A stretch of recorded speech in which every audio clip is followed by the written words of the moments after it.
দেখো বাজার থেকে কি কি এসেছে। বাজার থেকে দেখো অনেক কিছুই এসেছে। দেখো এখানে মাছ এসেছে। তো মাছ কিন্তু আরও দু এক রকমের রয়েছে, তো আমি ফ্রিজে রেখে দিয়েছি, সেটা বের করে নিই। আর এদিকে দেখো আমি কি হয়েছে, দেখো গাঁট কচু দেখছো তো। দেখো এখানে দেখো এক ঝুড়ি সবজি, দেখো না।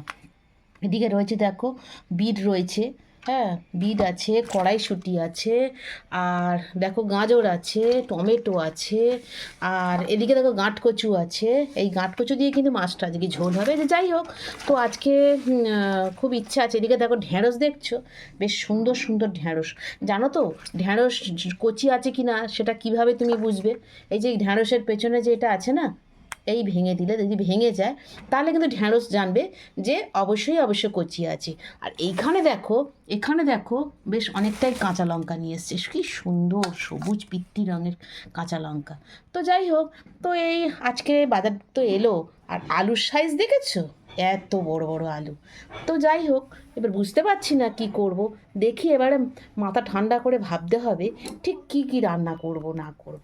তো কি বলো তো, সত্যি কথা বলতে কি, সব বাড়ির মানে পুরুষরা কি করে, বাজার করে নিয়ে আসে, আর তারপরে যে কি করব আর কোনটা দিয়ে কি করব সেটা আমাদেরকে ঠিক করতে হয়।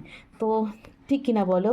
তা তোমরা আমার সঙ্গে একমত কিনা বলো যে বাজারের বাজার করে হচ্ছে বাড়ির মালিকরা, আর হচ্ছে আমরা বাড়ির মহিলারা ঠিক করি যে কি রান্না করব না করবো। আর যখন ওরা পাতে খেতে দিই তখন বলে কি করেছো, এইটার সাথে এইটা করতে পারোনি, এটা করলে ভালো হতো, ওটার সাথে ওটা করতে পারোনি, ওটা করলে ভালো হতো। এটাই কিন্তু স্বাভাবিক কথাবার্তা। তো যাই হোক, তো এখন হচ্ছে যাই একটু রান্নাবান্না করি, তারপর তোমাদের সঙ্গে অবশ্যই দেখা হচ্ছে, বুঝেছো? তো এখনকার মতন টাটা।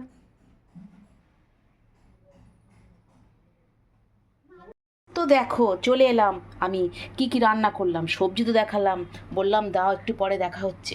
তাও দেখা করতে এসে দেখো কি দেখাচ্ছি, দেখো। তো আমি এখানে দেখো যথারীতি কিন্তু আমি এখানে রান্না করে নিয়েছি, দেখছো ওটা বিটটা ভেজে নিয়েছি, আর উচ্ছে দিয়ে ডাল বানিয়ে নিয়েছি, মুসুর ডাল। এদিকে সেই ঢ্যাঁড়সটা সেখানে বাদ যায়, ঢ্যাঁড়সের ঝাল বানিয়ে নিলাম।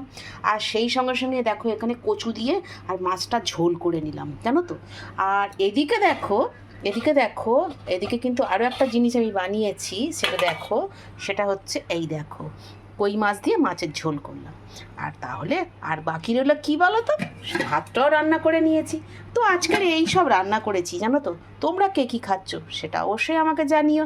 আর দেখো নিত্যদিন আমার কাছে নতুন নতুন রান্নার যদি দেখতে চাও, তাহলে আমাকে অবশ্যই তোমরা লাইক কমেন্ট শেয়ার করে দিও।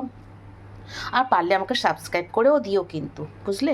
তাহলে কিন্তু নতুন নতুন রান্নার রেসিপি তোমাদের কাছে চলে আসবে, বুঝেছো?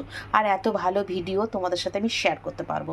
হ্যাঁ বুঝেছো, ভালো কি মন্দ আমি বলতে পারবো না, নিজের ভিডিও নিজের ইয়ে।